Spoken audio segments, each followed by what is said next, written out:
नीले सियार की कहानी।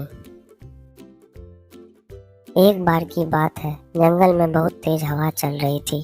तेज हवा से बचने के लिए एक सियार पेड़ के नीचे खड़ा था और तभी उस पर पेड़ की भारी शाखा आकर गिर गई। सियार के सिर में गहरी चोट लगी और वो डरकर अपनी मांद की ओर भाग गया। उस चोट का असर कई दिनों तक रहा और शिकार पर नहीं जा सका। खाना न मिलने से सियार दिन प्रतिदिन कमजोर होता जा रहा था। एक दिन उसे बहुत तेज भूख लगी थी और उसे अचानक एक हिरन दिखाई दिया। सियार उसका शिकार करने के लिए बहुत दूर तक हिरन के पीछे दौड़ा, लेकिन वह बहुत जल्दी थक गया और हिरन को नहीं मार पाया। सियार पूरे दिन भूखा प्यासा जंगल में भटकता रहा, लेकिन उसे कोई मरा जानवर भी नहीं मिला जिससे वह अपना पेट भर सके। जंगल से निराश होकर सियार ने गांव की ओर जाने की ठानी। सियार को उम्मीद थी कि गांव में उसे कोई बकरी या मुर्गी का बच्चा मिल जाएगा जिसे खाकर वह अपनी रात काट लेगा। गांव में सियार अपना शिकार ढूंढ रहा था, लेकिन तभी उसकी नज़र कुत्तों के झुंड पर पड़ी जो उसकी ओर आ रहे थे। सियार को कुछ समझ में नहीं आया और वो धोबियों की बस्ती की ओर दौड़ने लगा। कुत्ते लगातार भौंक रहे थे और सियार का पीछा कर रहे थे। सियार को जब कुछ समझ नहीं आया तो वह धोबी के उस ड्रम में जाकर छुप गया जिसमें नील घुला हुआ था। सियार को न पाकर कुत्तों का झुंड वहां से चला गया। बेचारा सियार पूरी रात उस नील के ड्रम में छुपा रहा। सुबह सवेरे जब उस ड्रम से बाहर आया तो उसने देखा कि उसका पूरा शरीर नीला हो गया है। सियार बहुत चालाक था।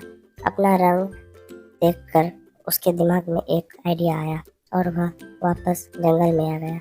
जंगल में पहुंचकर उसने ऐलान किया कि वह भगवान का संदेश देना चाहता है, इसलिए सारे जानवर एक जगह इकट्ठा हो जाए। सारे जानवर शिकार की बात सुनने के लिए एक बड़े पेड़ के नीचे एकत्रित हो गए।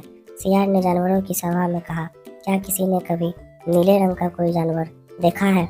मुझे यह अनोखा रंग भगवान ने दिया है और कहा है कि तुम जंगल पर राज करो। भगवान ने मुझसे कहा कि जंगल के जानवरों का मार्गदर्शन करने के लिए जिम्मेदारी तुम्हारी है।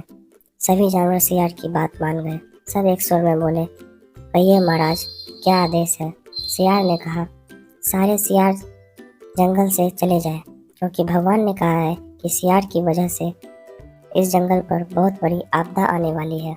नीले सियार की बात को भगवान का आदेश मानकर सारे जानवर जंगल के सियार को जंगल से बाहर खदेड़ाए। ऐसा नीले सियार ने इसलिए किया क्योंकि अगर सियार जंगल में रहते तो उसकी पोल खुल सकती थी। अब नीला सियार जंगल का राजा बन चुका था। उसे मोर उसे पंखा झलते और बंदर उसके पैर दबाते। सियार का मन किसी जानवर को खाने का करता तो वह उसकी बलि मांग लेता। अब सियार कहीं नहीं जाता था, हमेशा अपनी शाही मांद में बैठा रहता था।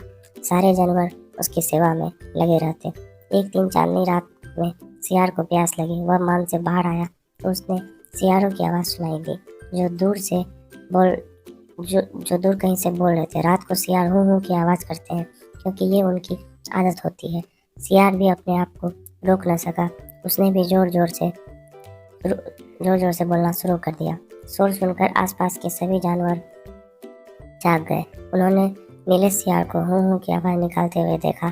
तब उन्हें पता चल गया कि यह सियार है और इसने हमें बेवकूफ़ बनाया। अब नीले सियार की पोल खुल चुकी थी।